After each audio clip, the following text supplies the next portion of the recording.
Hey guys, it's me, Crazy Honda Chris here at Randy Kuehl Honda in Cedar Rapids, Iowa. And here behind me, I have a brand new 2025 Honda Odyssey.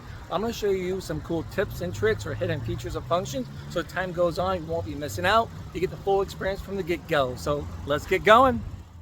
So I'm a big time second guesser. I love second guessing myself all the time. Prime example, maybe I ride to work, right? Or I'm out there running some errands. I get out of the vehicle, I turn it off, I walk away from the vehicle.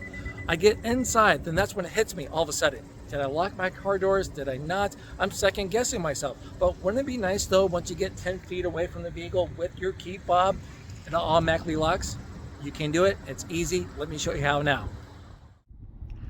All right, so we're gonna come over to the touch screen. From here, we're gonna select vehicle setting,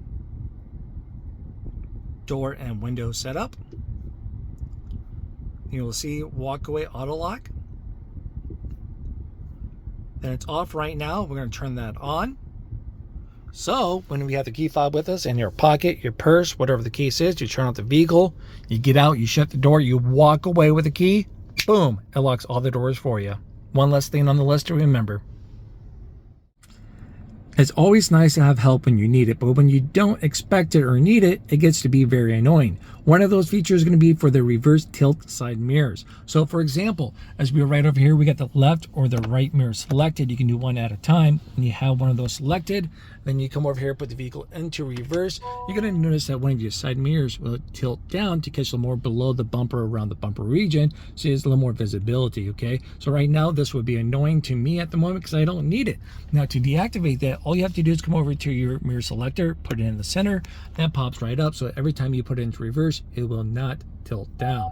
So there we go. So let's imagine you guys are out there right now enjoying the Christmas lights with friends and family. Maybe going through a drive-in theater now these days. They're coming back, okay?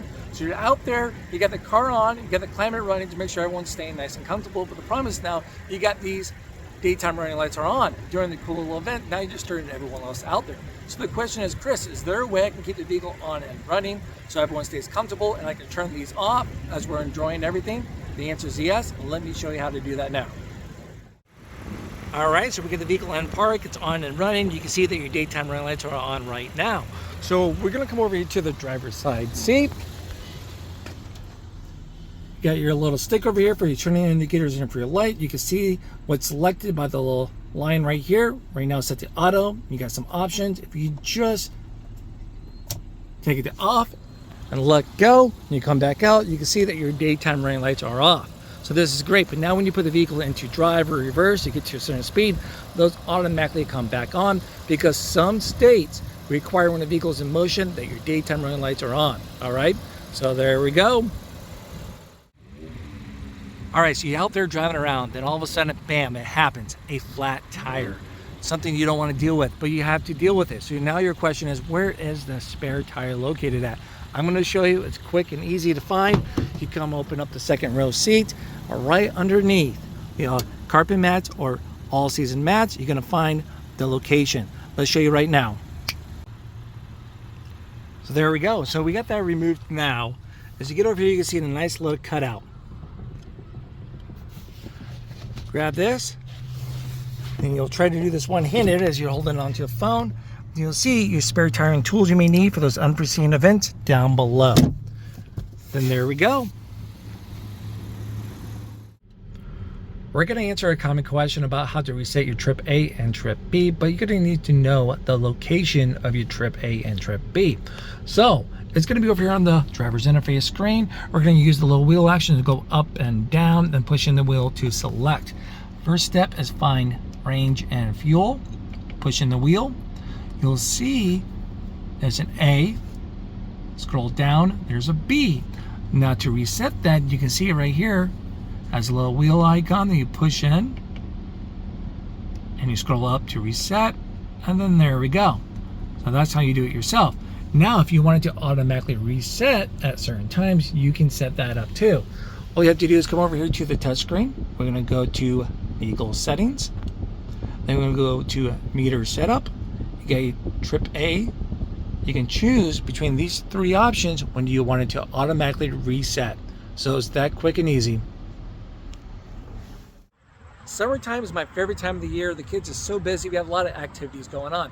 But my least favorite thing about summer is getting off work, maybe done with the activity, running out to the car, and you get in and boom, you die of sweat right away. It's just hot, it's mucky, you can't breathe.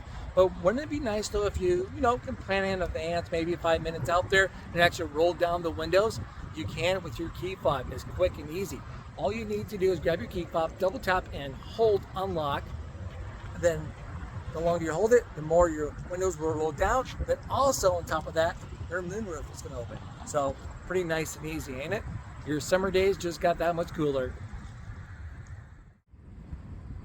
All right, so you guys probably already know you have remote start standard on your Honda Odyssey right here on your key fob. It's simple to use. All you have to do is tap lock, then hold this little circle button down there for a few seconds.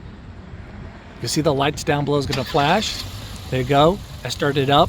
Lights are going to flash again to let you know, hey, I've started up. Now the timer starts from here. You probably don't know that it runs in 10-minute intervals, okay? So there we go, 10 minutes will go, then I'm not going to turn off. But let's say, I take a little extra time to maybe find some socks, maybe in my watch, my wallet, simple things that guys forget from there.